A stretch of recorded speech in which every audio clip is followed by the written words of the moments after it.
তাহলে জান্নাতে কেউ অসুস্থ হবে না, জান্নাত হবে চির যৌবন চির যৌবনা। ওখানে আমরা যুবক থাকবো, প্রত্যেকে 33 বছরের যুবক যুবতী হয়ে জান্নাতে ঢুকবো।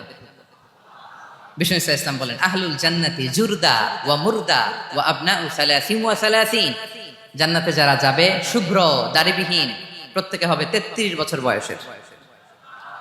ওই যে 33 বছর বয়সে একবার ঢুকলেন আর বয়স বাড়বে না, ওইটাই চিরকাল ওই বয়স পাবেন। জান্নাতের আরেকটা ফিচার হচ্ছে নো ফ্রাস্ট্রেশন, কোনো চিন্তা নাই, দুশ্চিন্তা নাই, হাইপার টেনশন নাই, সজীব প্রাণবন্ত। সুবহানাল্লাহ। জান্নাতের আরেকটা ফিচার হচ্ছে there is no expiry date in জান্নাত। এক্সপায়ারি ডেট আছে? জান্নাতে যে ঢুকবো 7 দিনের জন্য চেক ইন, নাকি চেক ইন কয়দিনের জন্য? 7 দিন 10 দিন পরে চেক আউট করে ফেলবে এরকম না, নো এক্সপায়ারি ডেট। আজীবন একবার এন্ট্রি পেলে বের হওয়ার টেনশন নাই।